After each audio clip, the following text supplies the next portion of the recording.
Hello दोस्तों, मैं पूजा स्वागत करती हूँ आपका अपने चैनल लेट्स लर्न विद निधि में। तो दोस्तों, आज से हम ग्रामर रूल पढ़ेंगे और ग्रामर रूल के साथ साथ हम लोग वोकैब भी तैयार करते चलेंगे। वोकैब में आज हम 10 इडियम्स एंड फ्रेजेस देखेंगे और हम वीडियो देखते ही देखते उनको याद भी कर डालेंगे और सारे जो रूल्स हैं ग्रामर के वो चुटकियों में आपको याद होने वाले हैं। तो चलिए चलते हैं रूल्स की तरफ। पहला रूल है ईच एंड एवरी का। तो ईच कैसे यूज, ईच का क्या है? तो ईच प्रोनाउन और एडजेक्टिव दोनों का रोल प्ले करता है। प्रोनाउन क्या होता है? प्रोनाउन होता है जो नाउन की प्लेस पे यूज़ होता है। एडजेक्टिव क्या होता है? जो नाउन की विशेषता बताता है ना। तो एडजेक्टिव ऐसे वर्ड होते हैं जो किसी नाउन के बारे में बताते हैं। तो यहाँ पर रूल क्या है? अच्छा, यहाँ पर तो चलिए ये ईच जो है वो नाउन के आगे यूज़ हुआ है, इसलिए ये एडजेक्टिव का रोल प्ले कर रहा है। और इस सेंटेंस में ईच जो है, ईच के बाद कोई नाउन नहीं है, तो ये प्रोनाउन की मतलब प्रोनाउन की जो है भूमिका निभा रहा है ना। तो यहाँ पर ये एडजेक्टिव है, यहाँ पर ये प्रोनाउन है।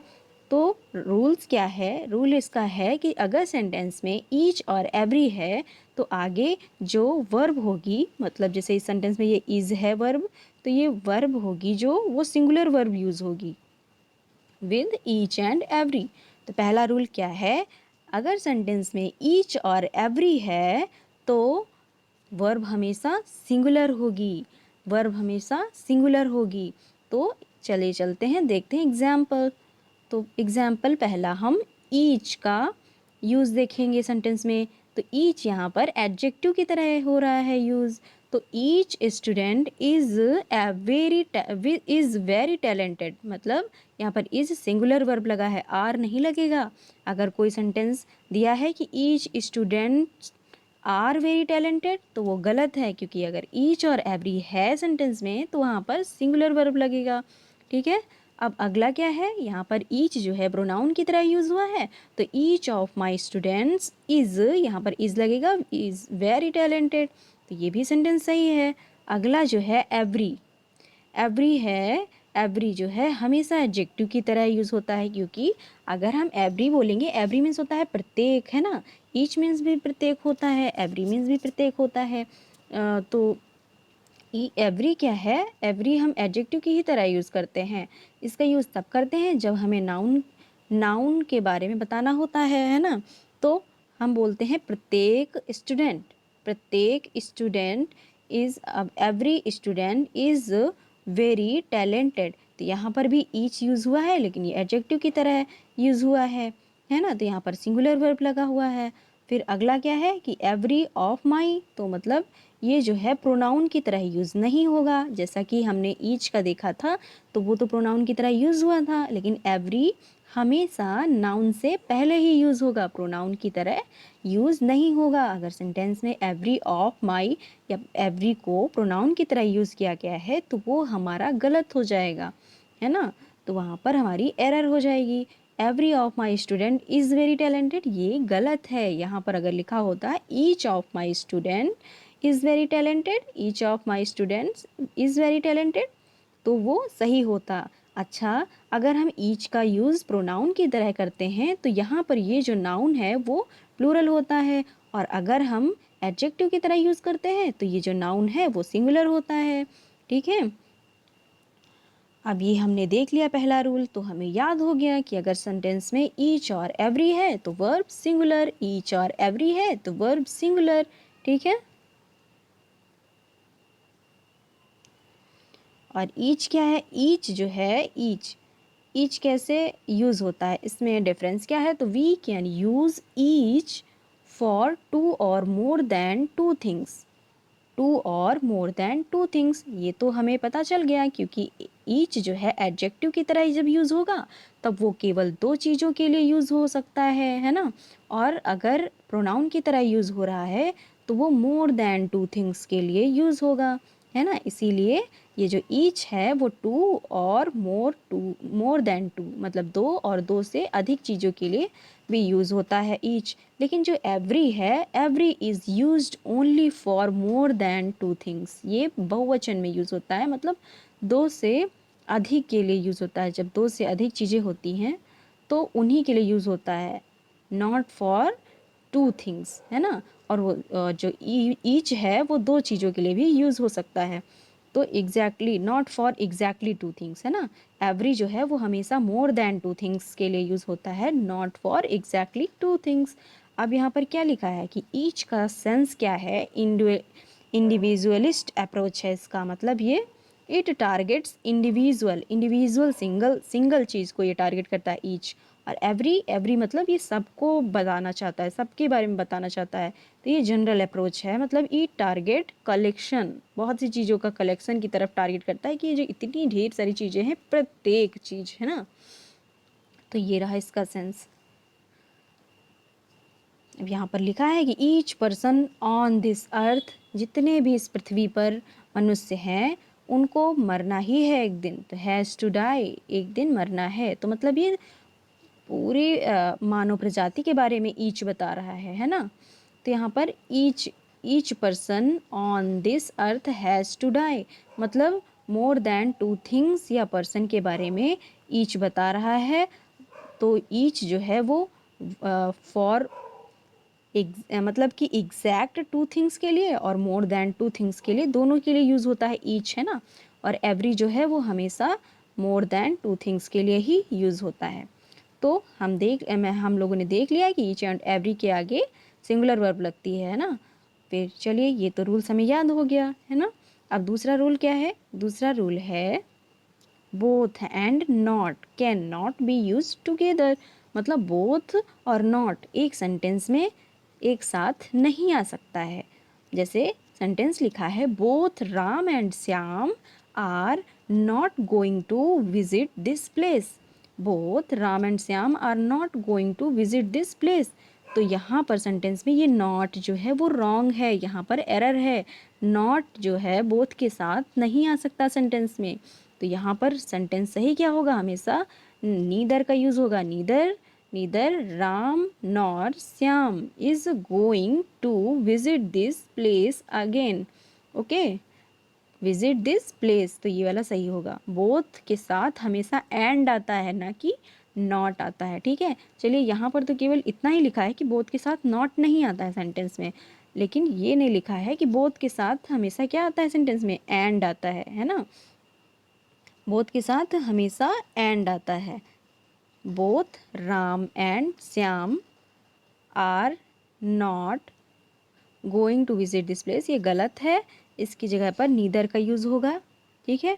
और एक सेंटेंस है, अगर यहाँ पर नॉट, नॉट तो ठीक है, नॉट नहीं आता है, एक चीज़ और है, as well as well as, ये भी सेंटेंस में अगर है आए बोथ के साथ तो ये भी गलत होता है, ये भी यूज़ नहीं होता है सेंटेंस में। बोथ एज वेल एज अगर लिखा है तो वो भी गलत है ना।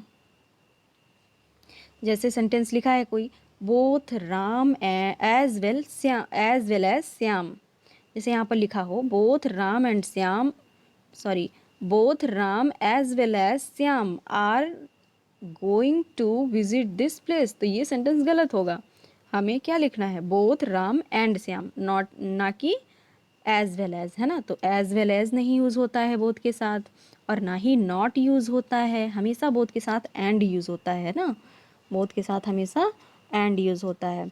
और अच्छा, एक और रूल है, एक और रूल क्या है वो ध्यान से सुनिएगा, कि जो ये बोथ है, बोथ, बोथ और जैसे पजेसिव प्रोनाउन जो होते हैं, पजेसिव प्रोनाउन कौन से होते हैं, जैसे माई है, माई है, मेरा, अवर, हमारा, है ना। और डियर, डियर, अपना, है ना, हर, उसका।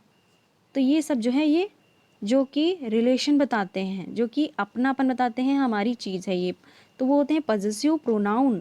तो ये पजेसिव प्रोनाउन होते हैं, ये हमेशा बोथ के बाद ही यूज़ होते हैं, हमेशा। ऐसा नहीं होता है सेंटेंस की माई बोथ स्टूडेंट्स, है ना। हमेशा सेंटेंस में ये जो पजेसिव प्रोनाउन है वो हमेशा बोथ के बाद ही यूज़ होंगे। ओके, तो जैसे सेंटेंस अगर लिखा है कि my students both my students are going to school, तो वो सही है। अगर लिखा है my both students are going to school तो वो गलत है, क्योंकि हमेशा जो ये पॉजेसिव प्रोनाउन है ये बोथ के बाद ही यूज़ होगा। ठीक है, तो हमने बोथ के 3 यूज़ देख लिए। 3 यूज़ कौन कौन से देखे? यहाँ पर तो एक लिखा है, इसके साथ हमने 2 और देख लिए चुटकी में, है ना। क्या देख लिया कि एज वेल एज का यूज़ भी नहीं होगा बोथ के साथ सेंटेंस में, है ना, और नॉट का यूज़ भी नहीं होगा, और जो ये पॉजेसिव प्रोनाउन होते हैं ये हमेशा बोथ के बाद ही लगा होगा। क्या क्या देखा हमने? पहला रूल तो देखा कि ईच और एवरी के साथ हमेशा सिंगुलर वर्ब लगती है ना। ईच जो है वो प्लूरल और एडजेक्टिव दोनों की तरह यूज़ हो सकता है। ईच जो है मतलब कि एग्जैक्ट 2 थिंग्स और मोर देन 2 थिंग्स दोनों के लिए यूज़ होता है, और एवरी हमेशा जो है मोर देन 2 थिंग्स के लिए ही यूज़ होता है। ओके, तब यहाँ पर बोथ की कंडीशन में क्या है, ये बहुत इंपॉर्टेंट रूल है।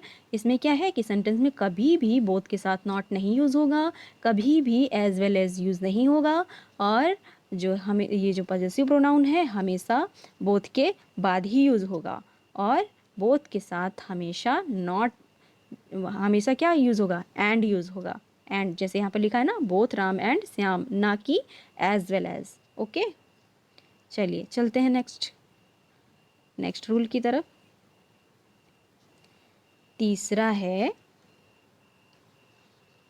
whom एंड who का। whom एंड who का। ओके, तो ये whom एंड who है क्या? ये है रिलेटिव प्रोनाउन। क्या है? ये रिलेटिव प्रोनाउन है। ये संबंध बताते हैं किसी चीज़ का, हमारी किसी चीज़ का किसी दूसरी चीज़ से संबंध बताते हैं सेंटेंस में यूज़ होके। तो ये who और whom, which, that, ये सब क्या है? ये है रिलेटिव प्रोनाउन। तो ये रिलेटिव प्रोनाउन जो है वो किस चीज़ के लिए यूज़ होते हैं, कब यूज़ होते हैं, सेंटेंस में इनका यूज़ कब करना सही है, तो इसलिए इसके लिए ये रूल है। चलिए देखते हैं। तो whom एंड who जो है वो पर्सन के लिए, किसी व्यक्ति के लिए, या डोमेस्टिक एनिमल। डोमेस्टिक एनिमल मतलब पालतू जानवर जो हैं उनके लिए हम अपनापन यूज़ करने के लिए whom और who का यूज़ करते हैं। लिविंग थिंग्स के लिए whom और who का यूज़ करते हैं, है ना। लिविंग थिंग्स के लिए भी करते हैं। अब जबकि विच किसके साथ, विच रिलेटिव प्रोनाउन का यूज़ किसके साथ करते हैं? नॉट डोमेस्टिक एनिमल जो होते हैं। कौन से एनिमल? नॉट डोमेस्टिक मतलब जो आवारा होते हैं, जो पालतू नहीं होते हैं, या नॉन लिविंग जो निर्जीव वस्तुएं होती हैं उनके साथ हम विच का यूज़ करते हैं। ओके, और जो ये दैट है ये तो यूनिवर्सल यूज़ है, इसका मतलब हर जगह, हर जगह कॉस्मोपॉलिटन इन डिस्ट्रीब्यूशन इसके लिए बोला जाए एक वर्ड। मतलब कि ये जो है ये रिलेटिव प्रोनाउन जो है वो सिंगुलर, ये जो है लिविंग के लिए भी, नॉन लिविंग के लिए भी, डोमेस्टिक एनिमल्स के लिए भी, और पर्सन के लिए भी, नॉन डोमेस्टिक एनिमल्स के लिए भी, सबके लिए दैट हम कॉमन यूज़ कर सकते हैं, और नो रेस्ट्रिक्शन, इसके लिए कोई रेस्ट्रिक्शन नहीं है। हम किसी के साथ भी दैट का यूज़ कर सकते हैं। ठीक है, तो चलिए देखते हैं क्या है कि अगर किसी भी सेंटेंस में सेम लिखा हुआ होता है, अगर सेंटेंस में क्या लिखा है? सेम आया है, सेम लिखा हुआ होता है, सेम लिखा हुआ होता है, then relative pronoun use only is that. ये भी एक लिखा है कि दैट जो है वो सभी के लिए यूज़ होता है, लेकिन यहाँ पर इम्पॉर्टेंट लाइन क्या है, इम्पॉर्टेंट फैक्ट क्या है कि अगर सेंटेंस में सेम लिखा है, सेम लिखा है तो वहाँ पर जो रिलेटिव प्रोनाउन होगा, रिलेटिव प्रोनाउन वो हमेशा दैट ही होगा। सेम के साथ हमेशा दैट, सेम के साथ हमेशा दैट यूज़ होगा, है ना। अगर इसके बाद जैसे लिखा है, अब केवल सेम ही नहीं है, यहाँ पर तो केवल सेम ही लिखा है, लेकिन मैं आपको बता दूं कि सेम है, ऑल है, ऑल है, ये आप लोग नोट कर लीजिएगा। ऑल है, एनी है, the only, the only, the only, none, अगर लिखा है the little, the little, the little, the few, the little, the few, something, anything, है ना। जहाँ पर हमें ये सारे वर्ड्स मिलते हैं वो हमेशा जो है वो दैट रिलेटिव प्रोनाउन को फॉलो करते हैं, है ना, हमेशा। अगर सेंटेंस में यहाँ पर तो लिखा है सेम, अगर ऑल लिखा होता, अगर एनी लिखा होता, द ओनली लिखा होता, नन लिखा होता, the little, the few, something, anything, ये सारे वर्ड्स अगर आते सेंटेंस में तो उसके बाद जो रिलेटिव प्रोनाउन है वो हमेशा दैट का यूज़ होता।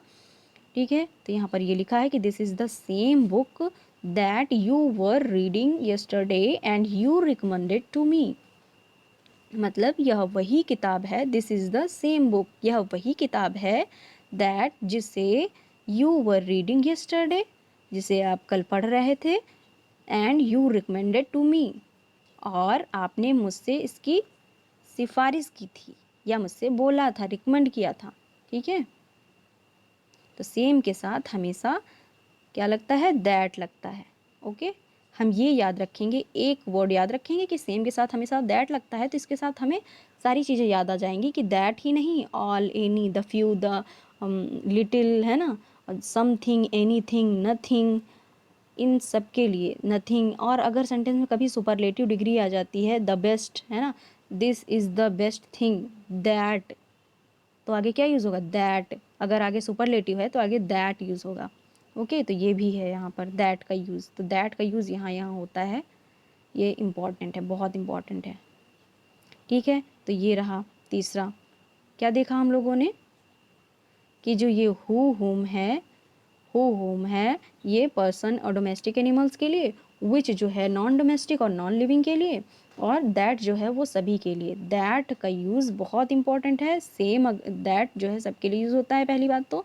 और ये जो अगर सेम है, और रेस्ट्रिक्शन कहाँ है, यहाँ पर तो चलिए लिखा है कि दैट सबके साथ यूज़ कर सकते हैं, लेकिन रेस्ट्रिक्शन कहाँ है, अगर जो है सेंटेंस में सेम आता है, सेम आता है, नन आता है, नथिंग आता है, समथिंग आता है, द लिटिल आता है, आ लिटिल आता है, द फ्यू आता है, और something, anything, nothing, none, much, या कोई सुपरलेटिव डिग्री का वर्ड आता है, तो वहाँ पर जो है वो हमेशा जो ये रिलेटिव प्रोनाउन है वो दैट लगेगा, है ना। सेम, सेम, ऑल लिखा हो, एनी लिखा हो, the only, much, no, the little, the few, something, anything, nothing, and superlative degrees are all followed by that only, that he use होगा। they can not be followed by who, वो कभी भी who, which के साथ follow नहीं करेगा। ठीक है, केवल जो है that relative pronoun he use होगा। तो दैट का ये यूज़ हमें एरर डिटेक्शन सेंटेंस में बहुत हेल्प देने वाला है। हम नहीं जान पाएंगे, अगर हम लोगों को ये रूल्स नहीं पता होंगे तो हम एरर डिटेक्शन कैसे कर पाएंगे। जबकि केवीएस में जो है वो ज़्यादा से ज़्यादा जो है एरर डिटेक्शन के ही सेंटेंस आते हैं, और हमें जो रूल्स अगर नहीं पता होंगे तो बिल्कुल आसानी से हमारे 10-20 नंबर ऐसे ही चले जाएंगे। तो हमें बहुत ही बारीकी से और बहुत ही रट के जो है ये रूल्स देखने होंगे। और मैं ज़्यादा रूल्स थोपूंगी भी नहीं, केवल 5 रूल्स हंसते गाते दिमाग में घुस जाएंगे, ऐसे मैं डिस्क्राइब करने की कोशिश करूँगी। तो रूल्स, चौथा कौन सा रूल है, कंडीशनल सेंटेंस का। कंडीशनल सेंटेंस कौन से होते हैं, पहले बात तो ये कंडीशनल सेंटेंस ये होते हैं कि जैसे ये लिखा है सेंटेंस, ये सेंटेंस लिखा है, ये 2 पार्ट में डिवाइड है, यहाँ पर देखो कॉमा लगा है, फिर ये दूसरा पार्ट डिवाइड है। तो मतलब क्या है, a sentence which is formed of 2 parts, there is a condition, ये कंडीशन है, if he had a car, ये अगर उसके पास कार होती, है ना, अगर उसके पास कार होती, मतलब ये है कंडीशन, कारण है। और उसका रिजल्ट क्या है, result he would have gifted it to her, वह उसे गिफ्ट कर देता, है ना। तो ये हुआ रिजल्ट और ये हुआ कंडीशन। तो जब कोई सेंटेंस जो है वो 2 पार्ट से फॉर्म्ड होता है, बना होता है, एक कंडीशन होती है, एक रिजल्ट होता है, तो वो होते हैं कंडीशनल सेंटेंस। तो चलिए चलते हैं, देखते हैं इसके रूल्स। यहाँ पर क्या है, यहाँ पर क्या लिखा है, यहाँ पर चलिए लिखा है केवल वर्ब की सेकेंड फॉर्म और वर्ब की थर्ड फॉर्म के रूल लिखे हैं ना। वर्ब की सेकेंड और थर्ड फॉर्म का यहाँ पर लिखा है, लेकिन ये जो हैज़ हैव है इसका मतलब ये है कि अगर सेंटेंस में प्रेजेंट है, प्रेजेंट टेंस भी यूज़ है, सिंपल प्रेजेंट, इफ़ के साथ अगर पहले तुम प्रेजेंट वाला देखेंगे, if plus simple present, simple present sentence क्या होगा, simple present. Simple present sentence कौन से होंगे, वहाँ पर वर्ब की फर्स्ट फॉर्म जहाँ लगी होती है एस या ई एस लगा होता है, या तो डू या डज के साथ एस या ई एस लगा होता है, वो होते हैं सिंपल प्रेजेंट टेंस, है ना। सिंपल प्रेजेंट टेंस कौन से होते हैं, वर्ब की फर्स्ट फॉर्म में एस या ई एस लगा हो, है ना, या डू या डज के साथ जो है वो वर्ब की फर्स्ट फॉर्म हो, तो ऐसे होते हैं सिंपल प्रेजेंट। तो उनके आगे जो है सेंटेंस में क्या लगा होगा, उनके आगे जो है रिजल्ट के तौर पे क्या लिखा होगा, हम यूज़ करेंगे विल या सैल, विल या सैल, कैन, मे, मस्ट। उसके बाद जैसे यहाँ पर इफ़ कोई सिंगुलर सेंटेंस हो, है ना, कोई सिंगुलर सेंटेंस मतलब सिंगुलर वर्ब का सेंटेंस हो, ये सिंपल प्रेजेंट टेंस का सेंटेंस हो, तो उसके बाद हम क्या कनेक्ट करेंगे, विल और वर्ब की फर्स्ट फॉर्म यूज़ करेंगे, विल वर्ब की फर्स्ट फॉर्म, विल वर्ब की फर्स्ट फॉर्म, ठीक है, विल वर्ब की फर्स्ट फॉर्म। वैसे ही यहाँ पर क्या है, हम दो याद रखेंगे और फिर हम उसके साथ ही प्रेजेंट का भी अपने माइंड में रखेंगे। अब जैसे हम पास्ट का देख लेते हैं, पास्ट का ज़्यादा पूछा जाता है, इसीलिए यहाँ लिखा हुआ है कि जैसे अगर इफ़ के बाद हम सिंपल पास्ट सेंटेंस मतलब सिंपल पास्ट जो है वर्ब होती है, ठीक है, वर्ब की सेकंड फॉर्म यूज़ होती है सिंपल पास्ट में। जैसे यहाँ पर सेंटेंस लिखा है इफ़ ही हैड ए, ये तो चलिए पास्ट परफेक्ट हो गया, पहले हम सिंपल वाला देखते हैं, ये वाला if he had a car, simple past हो गया, है ना। हैड जो है वर्ब की सेकंड फॉर्म है, वर्ब की सेकंड फॉर्म देख के हमें पता चल गया कि ये सिंपल पास्ट सेंटेंस है और ये कंडीशनल है क्योंकि इफ़ लगा है। If he had a car, he, तो यहाँ पर क्या लगा होगा, यहाँ पर ये लगा होगा वुड लगा होगा, वुड के बाद क्या लगा होगा, वर्ब की फर्स्ट फॉर्म लगी होगी, यहाँ पर वर्ब की फर्स्ट फॉर्म लगी होगी। अगर ये वुड जो है, वुड अकेला है तो उसके बाद वर्ब की फर्स्ट फॉर्म, अगर विल जो है इधर दूसरे साइड में विल लगा है तो वहाँ पर भी वर्ब की फर्स्ट फॉर्म, है ना। और अगर वुड के साथ हैव लगा है तो यहाँ पर वर्ब की थर्ड फॉर्म तो लगानी ही होगी, हैव जो है वो परफेक्ट बता रहा है तो वर्ब की थर्ड फॉर्म लगानी ही होगी। तो यहाँ पर क्या है, यहाँ पर जो है ये सेकेंड वाला रूल है मतलब फर्स्ट वाला जो है कि अगर सिंपल पास्ट में है वर्ब की सेकेंड फॉर्म है तो हमें इधर क्या यूज़ करना होगा, वुड और वर्ब की फर्स्ट फॉर्म, वुड और वर्ब की फर्स्ट फॉर्म। तो सेंटेंस क्या होगा, if I had a car he would, if he had a car he would gift it to her. ये सेंटेंस सही है। अगर यहाँ पर क्या है, ये पास्ट परफेक्ट है, तो पास्ट परफेक्ट क्या है, पास्ट हैड हो गया, वर्ब की वर्ब हैड हो गया पास्ट परफेक्ट, और यहाँ पर ये हैड क्या है, हैज़, हैव, हैड, हैड क्या है, हैड है हैज़ की थर्ड फॉर्म, है ना। और यहाँ पर ये हैड जो है वो इसका मतलब है रखना, रखना। तो if he had a car he would have gifted it to her, है ना। तो यहाँ पर ये पास्ट परफेक्ट सेंटेंस है, पास्ट परफेक्ट है, तो ये हैड जो है वो मेन वर्ब है और दूसरा हैड जो है वो इसका हेल्पिंग वर्ब है, ठीक है। तो ये जो हेल्पिंग वर्ब है यहाँ पर वर्ब की थर्ड फॉर्म है हैड। तो हैड ए कार ही, अब यहाँ पर क्या होगा, ये पास्ट परफेक्ट है तो यहाँ पर यूज़ होगा वुड यूज़ होगा, वुड के साथ हैव यूज़ होगा और फिर वर्ब की थर्ड फॉर्म यूज़ होगी, हमें ये याद रखना है। अगर यहाँ पर होता इफ़ ही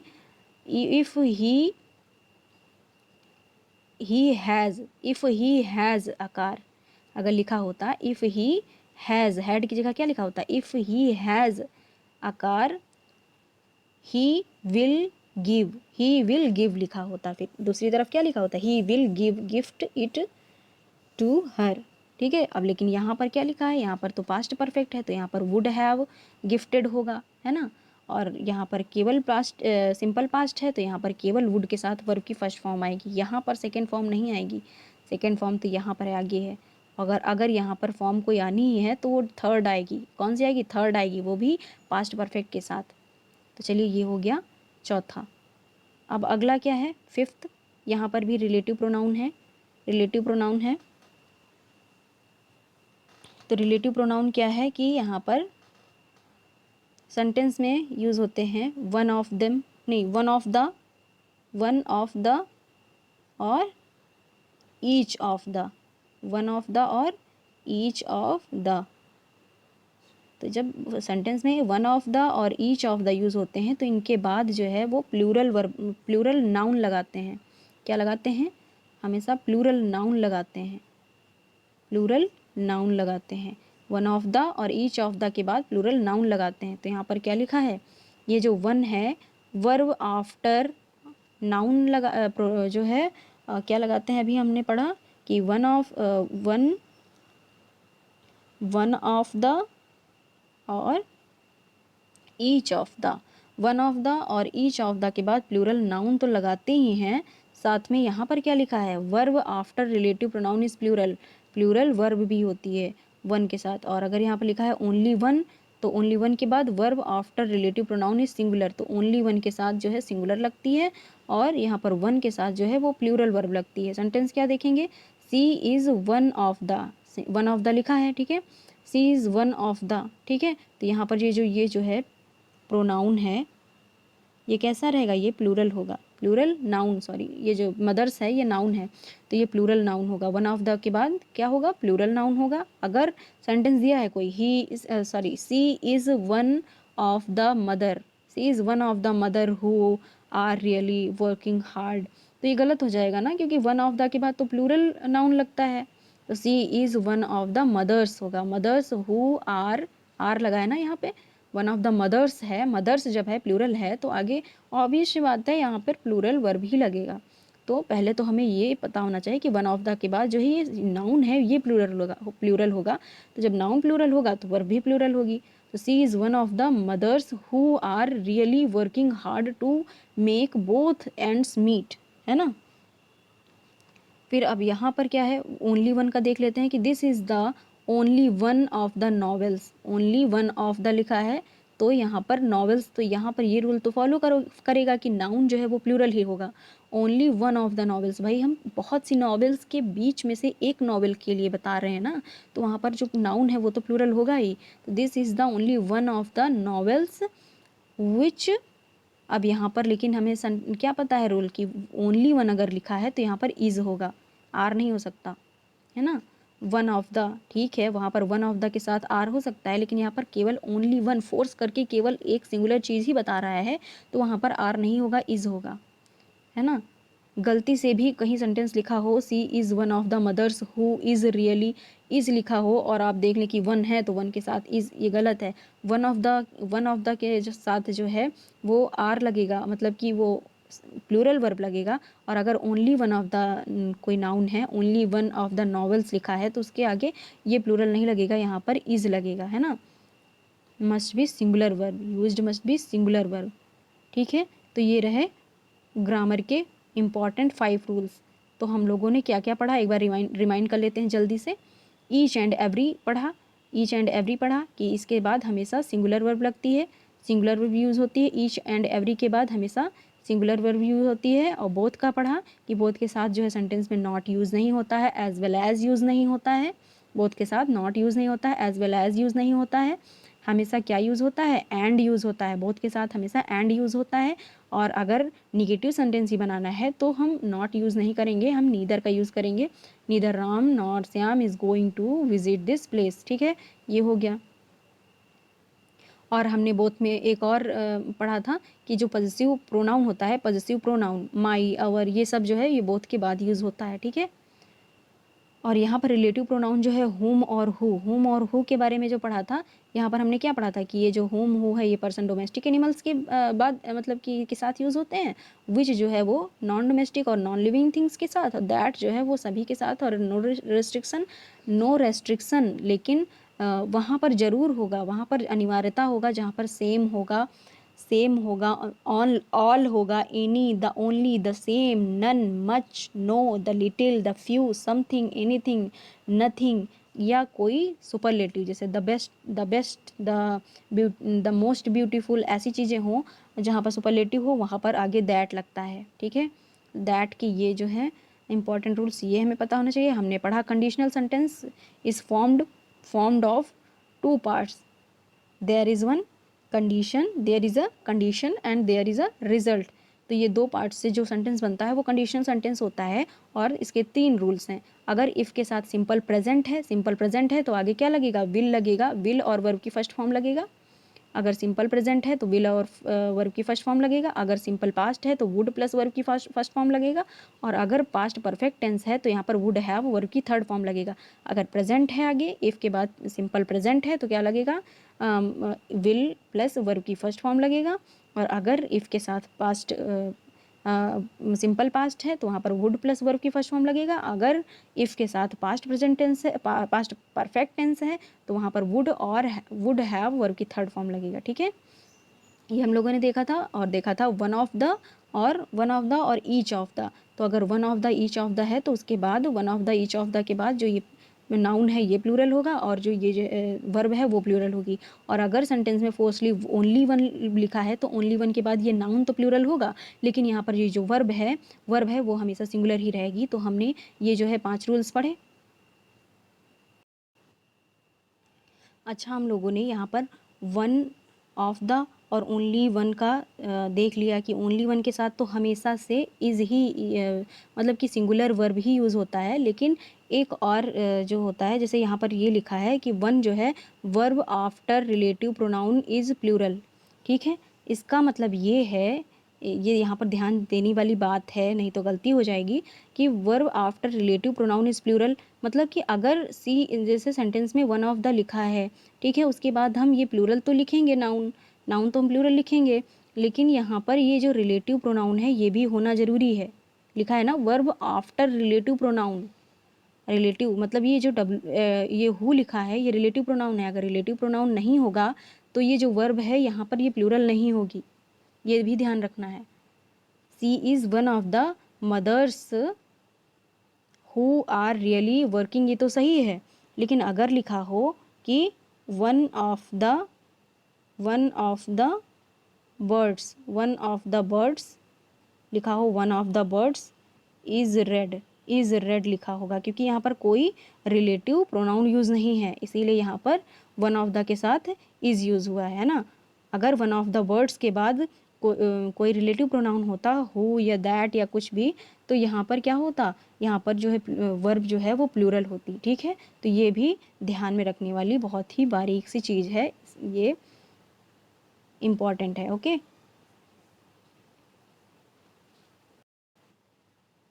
तो चलिए अब बारी आ गई है इम्पॉर्टेंट ईडियम्स एंड फ्रेजेस की।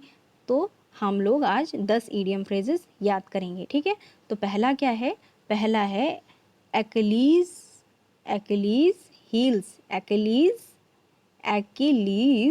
हील्स मतलब कमज़ोर पच। हिंदी में इसका क्या मतलब है, एक्लीज हील्स कमज़ोर पच। स्मॉल बट फैटल वीकनेस, मतलब वीकनेस तो छोटी ही है लेकिन घातक है वीकनेस। फैटल मतलब घातक है। तो एक्लीज हील्स का मतलब है कोई स्मॉल चीज़ जो है वीकनेस, स्मॉल वीकनेस बट लेकिन वो फैटल भी है, कमज़ोर पच। इसका मतलब क्या है, कमज़ोर पच। एक्लीज हील्स का मतलब कमज़ोर पच। ठीक है, अगला क्या है, ऐड फ्यूल टू फायर मतलब आग में घी डालना।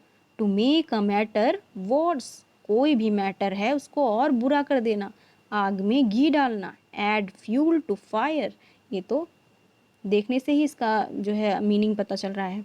अगला है N armchair job. Arm chair job क्या है, आसान एवं अच्छी आय वाली नौकरी। Good income job with high comfort, जिसमें कंफर्ट ज़्यादा हो। जैसे हम लोग टीचिंग एग्ज़ाम की तैयारी क्यों कर रहे हैं, क्योंकि टीचिंग एग्ज़ाम जो है हमारे लिए एक आर्म चेयर जॉब है। हम कह सकते हैं कि teaching job is an armchair job for us, है ना। तो आर्म चेयर जॉब क्या है, जो आसान हो और अच्छी इनकम वाली हो और आरामदायक भी हो। अब यहाँ पर चौथी क्या है, एन एक्स टू ग्राइंड। चौथा है एन एक्स टू ग्राइंड मतलब स्वार्थ से भरा उद्देश्य, भरा उद्देश्य।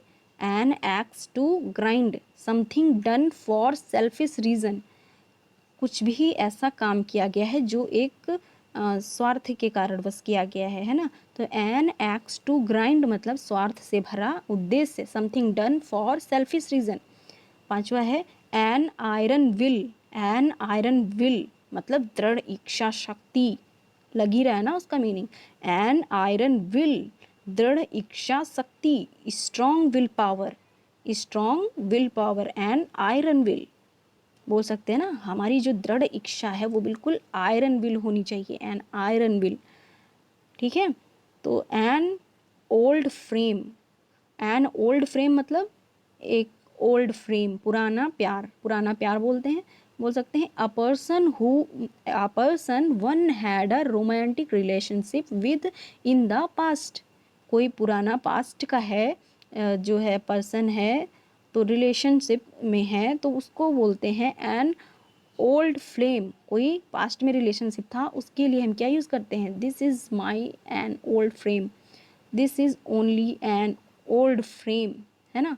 An old frame, flame flame flame, frame नहीं फ्लेम, एन ओल्ड फ्लेम, पुरानी, पुरानी क्या, फ्लेम मीन्स होती है ज्वाला, एन ओल्ड फ्लेम मतलब कि ओल्ड लव या पुराना प्यार जो भी है। N old head on young shoulders, N old head on young shoulders मतलब मतलब अपनी उम्र से ज़्यादा समझदार होना, अपनी उम्र से ज़्यादा समझदार होना मतलब N old head on young shoulders. तो यहाँ पर क्या मतलब है कि अ चाइल्ड और यंग पर्सन, कोई यंग पर्सन है या चाइल्ड है, who think and talk like an older and experienced person, है ना। कोई बच्चा है या जैसे बोलते हैं ना कि तुम तो बहुत बहुत समझदार हो गए हो, बहुत ही अपनी उम्र से ज़्यादा की बातें कर रहे हो, बहुत बड़ी बड़ी बातें कर रहे हो। तो अ चाइल्ड और young person who thinks and talks like an older and experienced person. तो इसको क्या बोलते हैं, इसको बोलते हैं an old head on young shoulders. अगर कोई छोटा है बड़ी बड़ी बातें करने लगे तो उसको क्या बोल सकते हैं कि an old head on young shoulders, ऐसे बिहेव कर रहे हो जैसे an old head on young shoulders. Okay, आठवां क्या है, आठवां है an olive branch. Olive branch मतलब एक, ऑलिव मीन्स क्या होता है, जैतून की शाखा ऐसे। तो एन ऑलिव ब्रांच मतलब शांति निवेदन, ऑलिव ब्रांच मतलब शांति निवेदन। Peace request, peace treaty, treaty मतलब क्या होता है, समझौता। तो पीस रिक्वेस्ट या पीस ट्रिटी, शांति के लिए समझौता या शांति निवेदन, उसे बोलते हैं एन ऑलिव ब्रांच। जैसे कहीं बहुत लड़ाई झगड़ा हो रही है तो वहाँ पर हम क्या बोलेंगे, मतलब कि अब ज़रूरत है एन, किसकी, किस चीज़ की, an for an olive branch, for an olive branch मतलब शांति निवेदन की या शांति समझौते की। ठीक है, एन ऑलिव ब्रांच मतलब।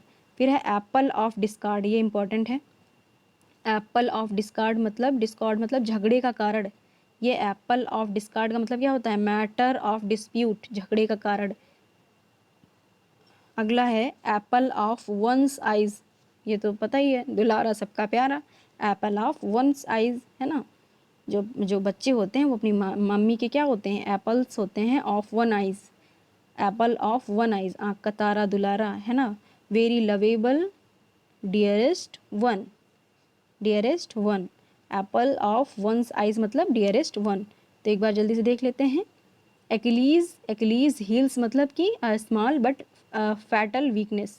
एक्लीज हील्स मतलब small but fatal weakness. Add fuel to fire, add fuel to fire मतलब कि to make a matter worse, आग में घी डालना। एन आर्म चेयर जॉब मतलब good income job with high comfort. An axe to grind मतलब something done for selfish reason. और an iron will मतलब strong will power. An old flame मतलब पुराना प्यार। N old head on young shoulders मतलब कि जो है एक्सपेक्टेशन से ज़्यादा की जो बातें करते हैं वो चीज़, यंगर जो भी यंगर है अपनी उम्र से ज़्यादा बात करते हैं। An old head on young shoulders. An olive branch मतलब शांति निवेदन, peace request. Apple of discord मतलब झगड़े का कारण, एप्पल ऑफ डिस्कॉर्ड मतलब झगड़े का कारण। एप्पल ऑफ वन आइज मतलब कि डियरेस्ट वन। ठीक है, आई होप आपको ये 10 जो है इडियम फ्रेज याद हो गए होंगे। ठीक है, तो कल जो है वो हम अगले नेक्स्ट जो 5 रूल्स पढ़ेंगे और जो है नेक्स्ट 10 जो है इडियम फ्रेज ऐसे ही याद कर डालेंगे। आई होप आपको ये क्लास बहुत इंफॉर्मेटिव लगी होगी और यकीन मानिए ऐसी ही यूज़फुल वीडियोज़ मैं डालने वाली हूँ। ठीक है, तो आप मेरी वीडियोज़ में बने रहिए, डेली वॉच कीजिए। और आप नोट्स बनाइए, आपको बहुत फ़ायदा मिलने वाला है। इसी तरह हम लोग पढ़ेंगे और जो है एक स्ट्रेस जो है एक स्टूडेंट्स के अंदर स्ट्रेस है, तो स्ट्रेस ये भी है, ऐसा नहीं है कि वो पूरी तरह से तैयार बैठा है वैकेंसी के लिए कि वैकेंसी आएगी हमारा हो जाएगा। उसकी तैयारी भी पूरी तरह से अगर अपने मन से पूछिए तो पूरी तैयारी भी उसकी ढंग से नहीं है। कोई भी यूट्यूब चैनल जो है वो कंप्लीट नॉलेज नहीं देता है, वो कंप्लीट वीडियोस नहीं प्रोवाइड करता है। वो पेड कहेगा हमारा पेड बैच लीजिए तब हम पूरी इन्फॉर्मेशन देंगे, तो उसके लिए ज़्यादा पेमेंट देने की या इधर उधर फंसने फंसाने की कोई ज़रूरत नहीं है। आपके पास सिलेबस है, आप जो है सर्च करके और जैसे मेरी वीडियोज़ हैं थोड़ा गाइड लेके या तो आप बुक्स वगैरह का यूज़ करके मतलब आप पढ़ सकते हैं। आपके पास सारे संसाधन हैं, ठीक है। तो हम आप अपनी जो है तैयारी हम अपने हाथ कर सकते हैं। किसी भी पेड जो है चीज़ों की ज़रूरत ही नहीं है। हम खुद इतने अब समझदार हैं कि हमें पता है कि हमें कहाँ से क्या चीज़ पढ़नी है, ठीक है। तो चलिए चलते हैं। ये तो रहा हमारा आज का इंग्लिश का वीडियो। तो आप ज़रूर बताइएगा कि कैसा रहा और कितना यूज़फुल रहा, ठीक है। तो 20 नंबर जो है केवीएस में इंग्लिश कवर करता है, यही है। तो इतना यूज़फुल रहेगा ना ये चीज़, अगर माइंड में हर चीज़ रही, बार बार आप वीडियो देख रहे हैं, याद कर रहे हैं, तो ये आपके लिए बहुत यूज़फुल रहने वाला है, ठीक है। तो चलिए वेट कीजिए नेक्स्ट वीडियो का। अगर आपको ये अच्छा लग रहा है तो आप लाइक ज़रूर कीजिएगा, देखने के बाद लाइक कीजिएगा, दोस्तों के साथ शेयर कीजिएगा, सब्सक्राइब करवा दीजिएगा प्लीज़, और ऐसे ही सपोर्ट बनाए रखिएगा। आपके प्यार के लिए बहुत बहुत धन्यवाद।